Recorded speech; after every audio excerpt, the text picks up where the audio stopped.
History remembers the Vikings as warriors, explorers, and symbols of freedom. But beneath the songs and sagas lies a truth rarely spoken. A system built not on honor but on silence. Captured women were not just taken in war. They were sorted, traded, erased by law, and forgotten by history. This is not a legend. This is not myth. This is the part of Viking history no one wanted remembered. If you want to uncover the hidden truths history buried, subscribe now, because stories like this were never meant to survive. The tent by the river. She stepped inside, knowing she would not return. Others had entered before her, screaming or silent. History would later call it a ritual. The witnesses knew it was something else. The year was 922, and the banks of the Volga River were crowded with smoke, chanting, and men who believed the world ended in fire.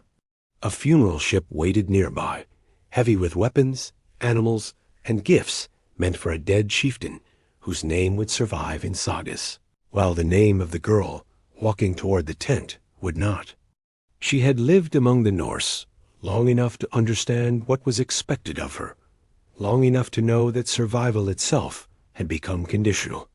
The men waiting inside the tent were not executioners in their own eyes.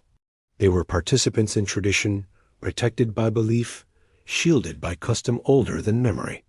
An Arab traveler stood nearby, watching carefully, recording everything he could see. He would later write that the girl volunteered, that she smiled, that she spoke of joining her master in the afterlife. His words would travel far, copied into manuscripts and cited by historians centuries later.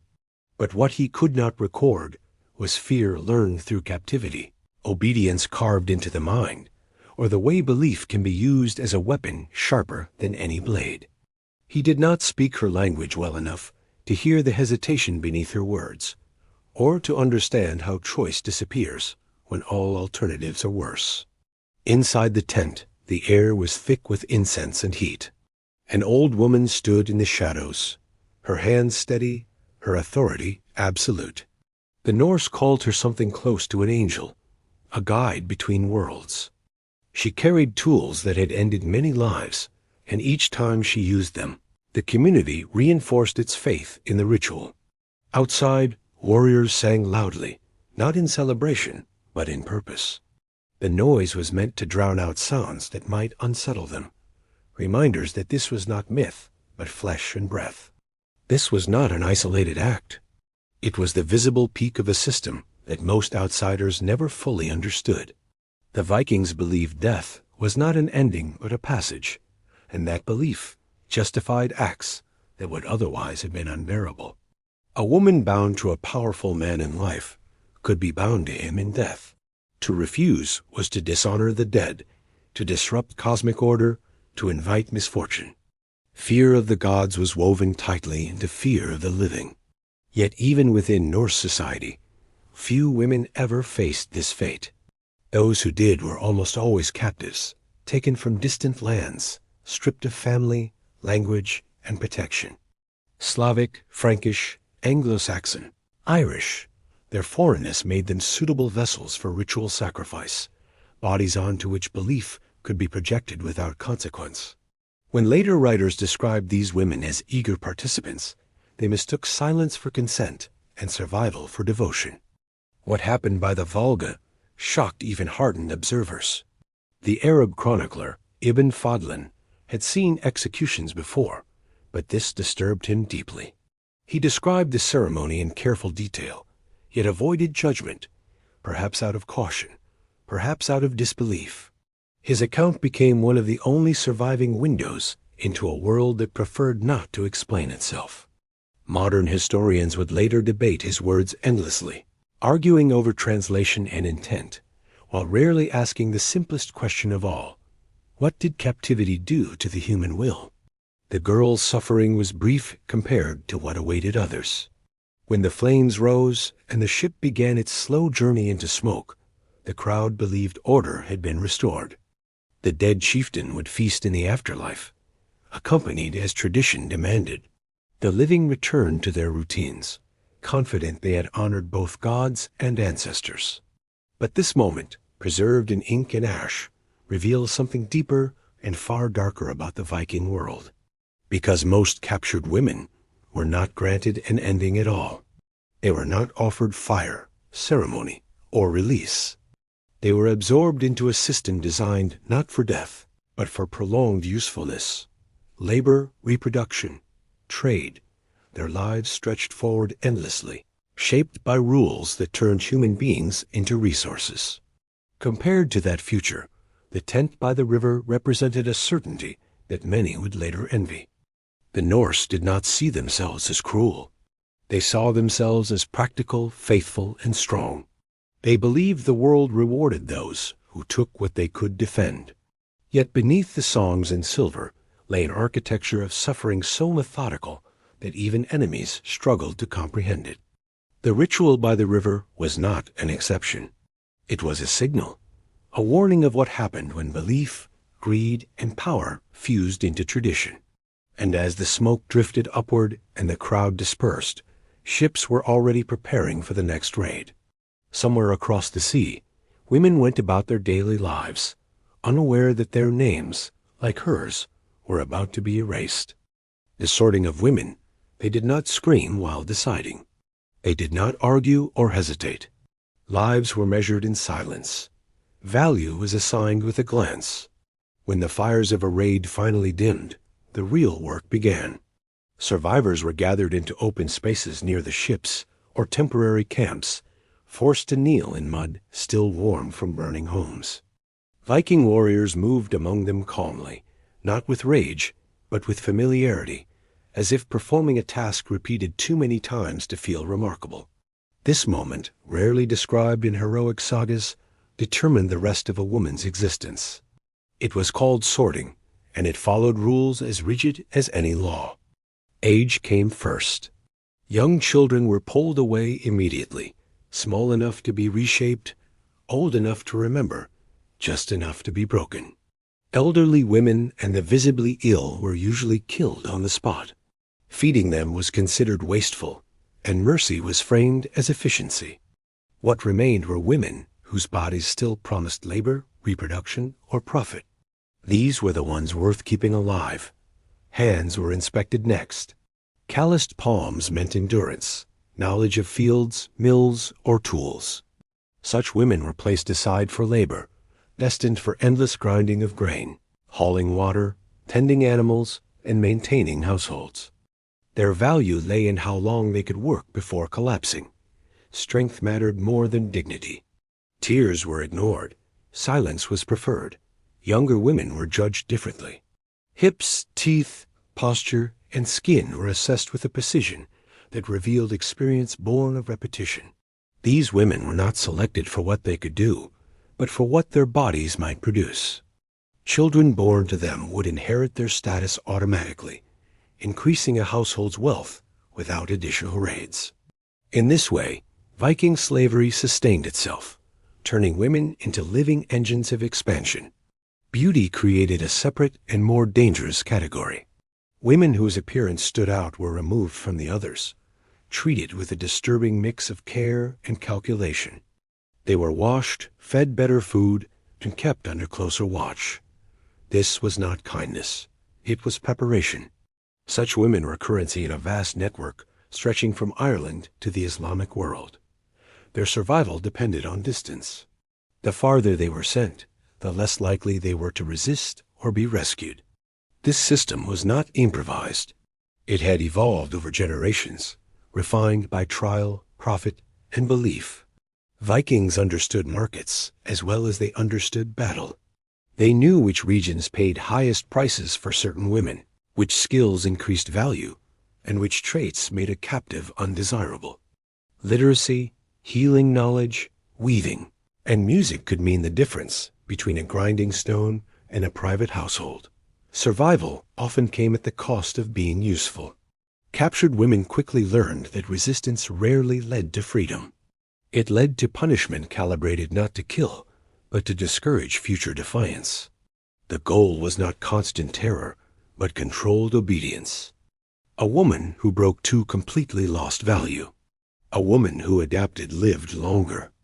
This cruel balance shaped behavior on both sides, turning suffering into routine. Outside observers struggled to describe what they saw. Christian monks wrote of barbarity. Arab traders wrote of efficiency. Neither fully grasped the scale. This was not random brutality unleashed by war. It was an organized system, embedded into Norse society, protected by custom and justified by worldview. Women were not seen as victims of circumstance, but as resources claimed by victory. By nightfall, the sorting was complete.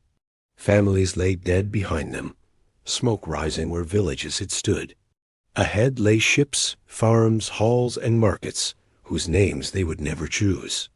Some women whispered prayers to unfamiliar gods. Others stared forward, already learning the first rule of survival. Do not be noticed unless being noticed increases your worth.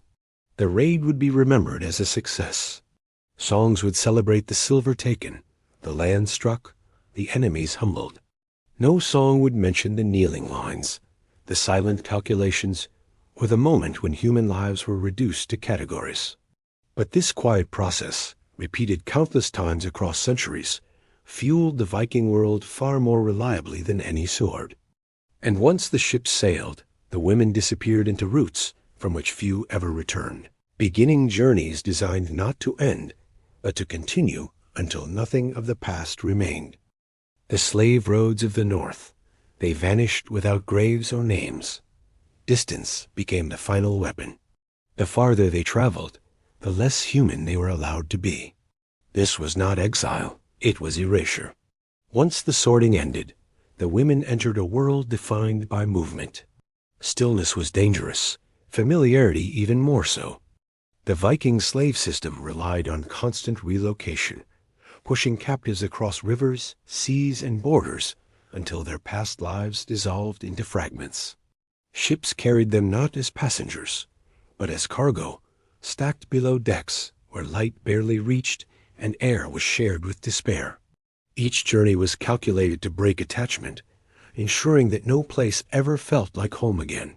From monasteries in England to forests in Slavic lands, the routes converged toward hubs of trade that Vikings controlled with ruthless intelligence. Dublin, Hidibi, Urka, and Novgorod became centers where human lives were exchanged with the same precision as fur or silver. Traders spoke multiple languages, not out of curiosity, but necessity. A woman taken in Northumbria might pass through 5 owners before reaching a market thousands of miles away, each sail pushing her farther from anything familiar. The journey itself reshaped the body and mind.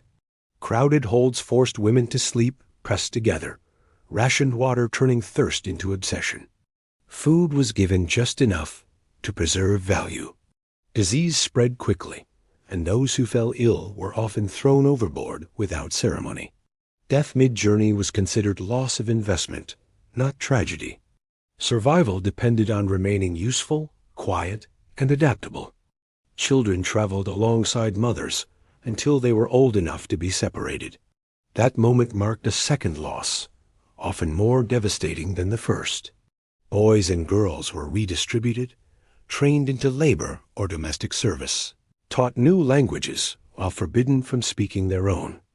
Memory became dangerous. Forgetting was safer. Many women learned to stop asking where they were going, understanding that knowledge brought no control. These routes did not end in Scandinavia.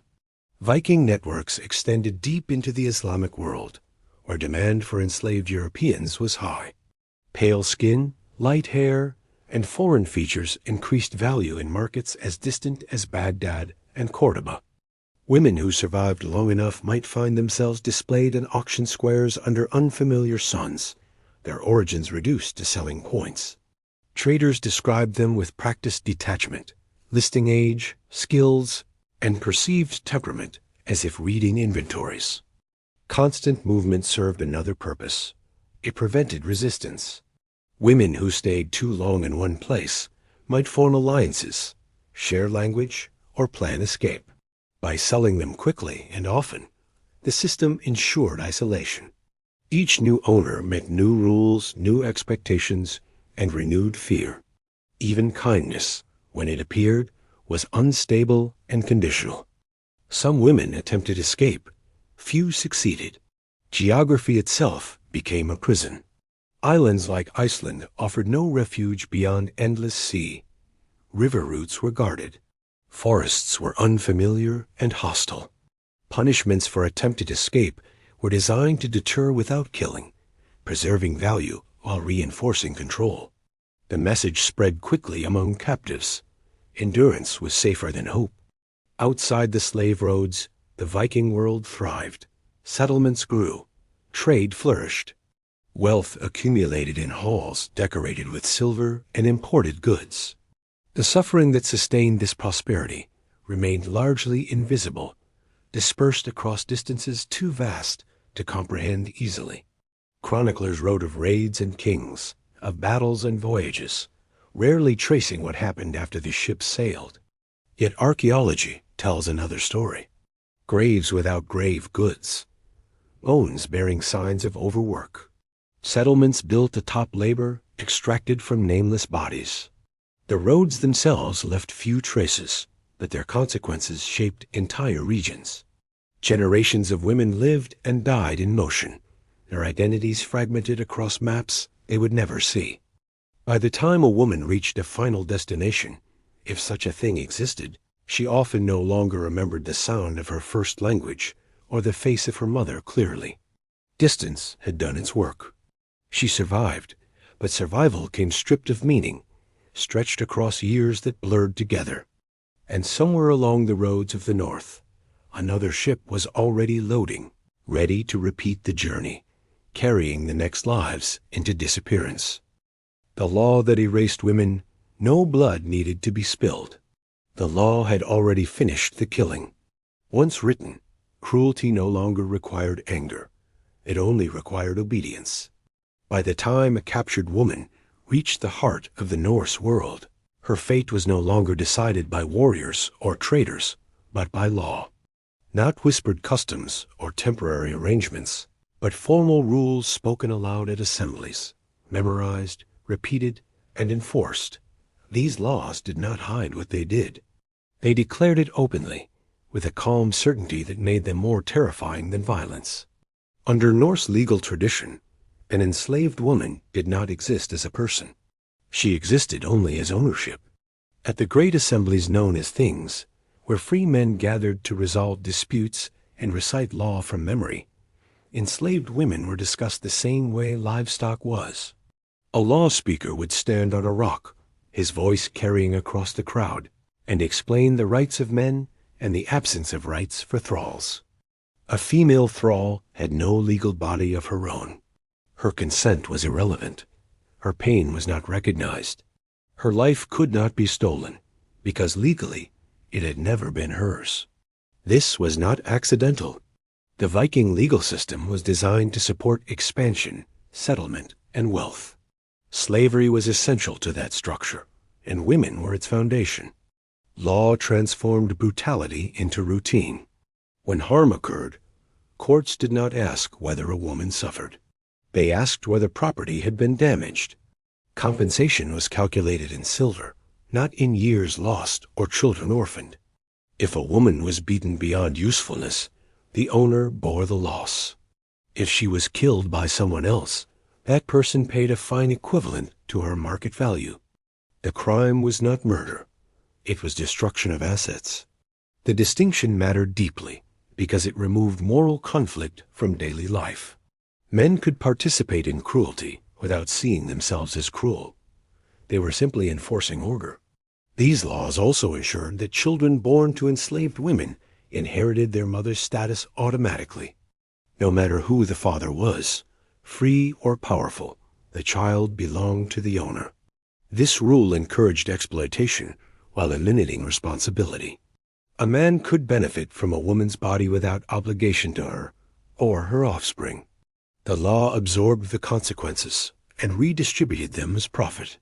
Hospitality customs extended this logic further.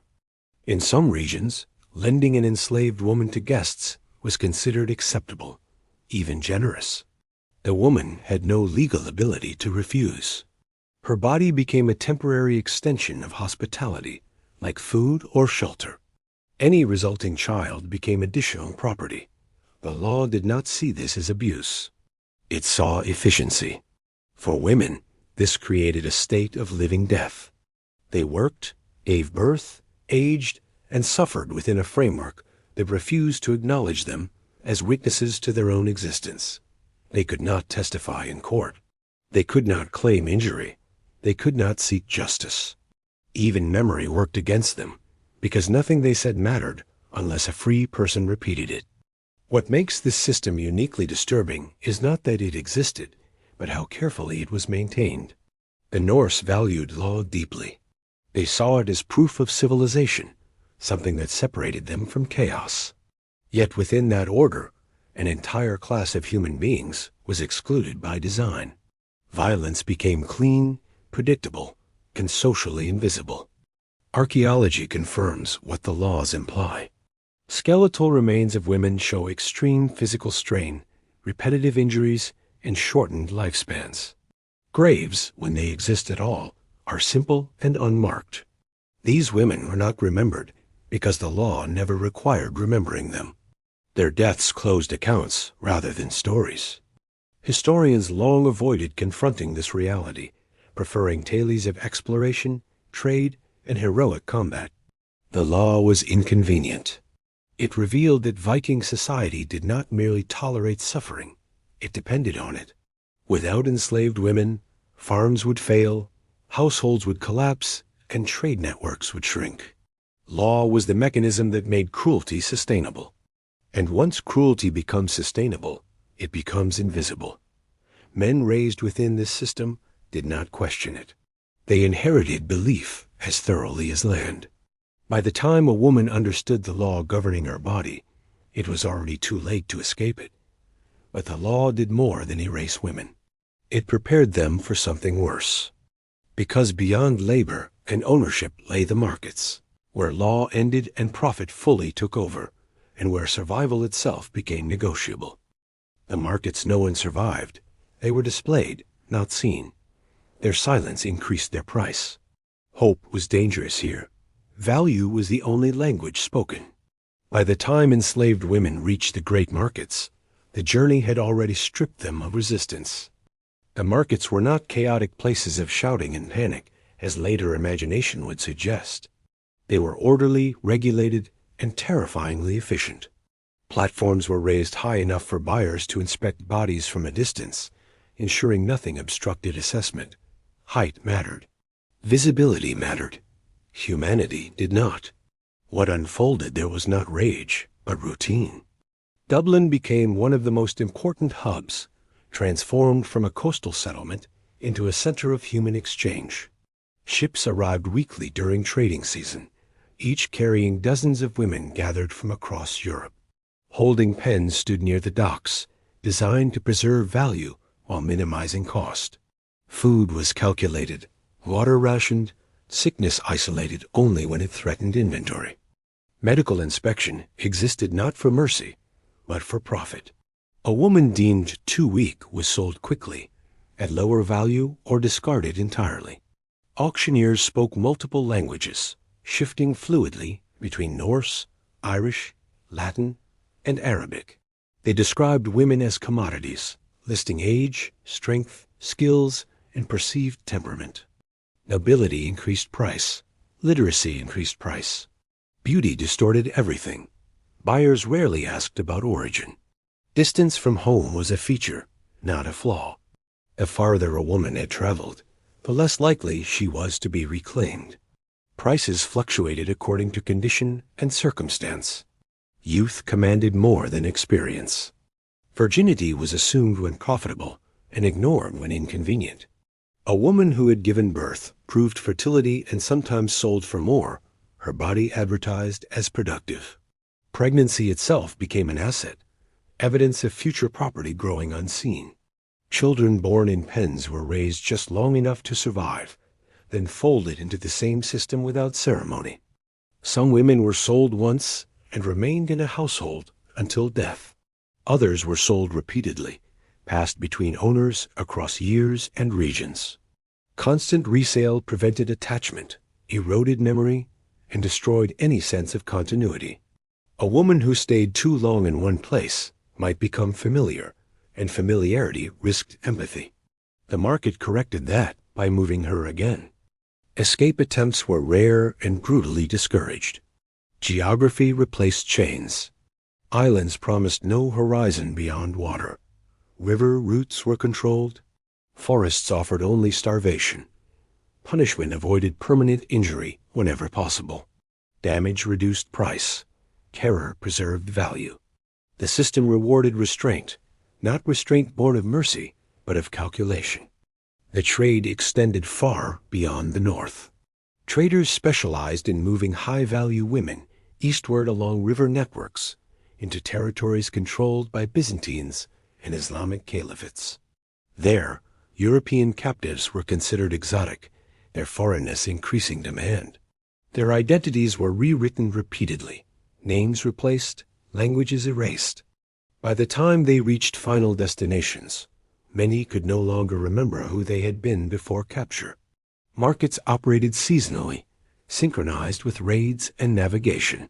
Spring brought fresh captives. Summer saw peak volume. Autumn cleared remaining stock before winter froze roots. Each season carried its own rhythm of suffering. Each year repeated the pattern. The scale was enormous, sustained over centuries, feeding economies that outwardly celebrated trade and law. What makes these markets particularly disturbing is not their brutality alone, but their normalization. Buyers did not see themselves as monsters. They saw opportunity. Sellers did not see themselves as executioners. They saw logistics. The system removed emotion from cruelty by embedding it into commerce. Once suffering became profitable, it no longer needed justification. Archaeological traces remain sparse because markets leave little behind except altered lives. Yet bones tell stories of exhaustion and malnutrition. Settlements grew rich while captive populations remained invisible. History recorded silver weights and trade routes, rarely the cost paid in human endurance. And for those sold from these platforms, survival offered no resolution. Ownership changed. Conditions shifted. Names disappeared.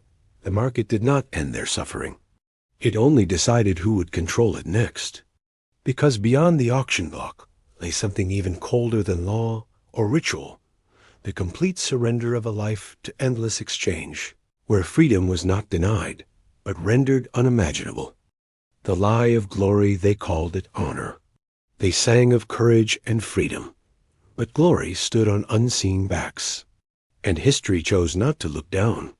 When the Viking Age is remembered, it is remembered through ships cutting black water, through heroes and explorers, through the poetry of conquest and the romance of distance. What is rarely remembered is what made that world possible. Not swords alone, not bravery, but a hidden population whose suffering sustained everything else. The final truth of Norse civilization is not found in battlefields or sagas, but in what it normalized quietly, day after day. For centuries, enslaved women formed the invisible spine of the Viking economy. They worked the farms that fed warriors, raised the children who expanded households, produced the goods traded across Europe and beyond. They were not incidental. They were essential. Without them, the celebrated freedom of Norse men would have collapsed under its own weight. Expansion required labor, and labor was extracted from those stripped of personhood. Belief played a critical role in maintaining this system. The Vikings did not see themselves as evil. They believed the world was harsh and that survival belonged to the strong. Gods demanded sacrifice. Fate was fixed. Victory proved righteousness.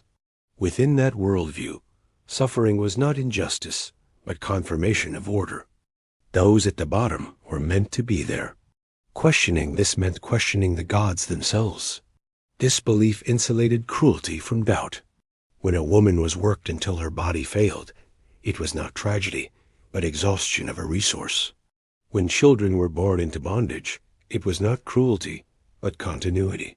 When a woman vanished into distant markets, it was not disappearance, but trade. Language softened reality until reality became unrecognizable. Over time, even memory adjusted.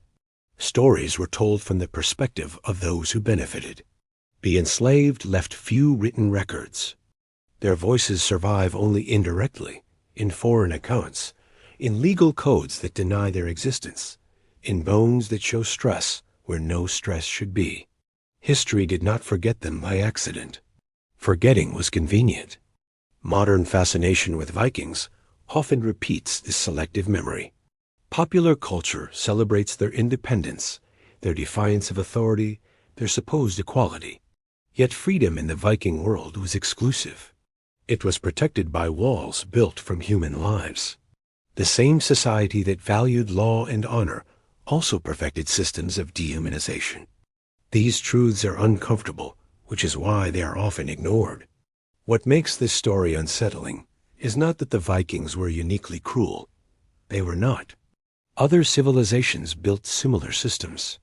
What makes it unsettling is how recognizable it is.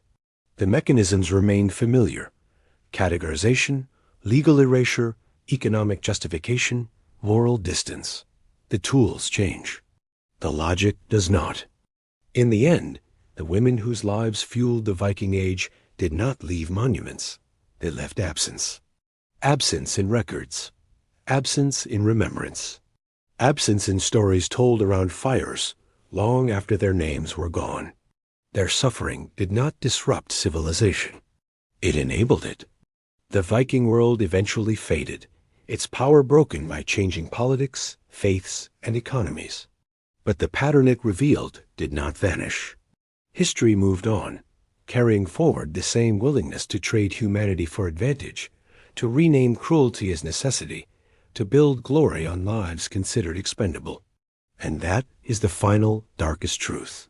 This story is not just about Vikings.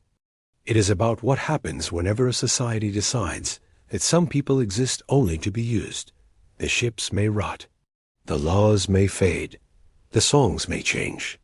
But the question remains, echoing across centuries, unanswered and unresolved. How much suffering can be hidden before it becomes tradition?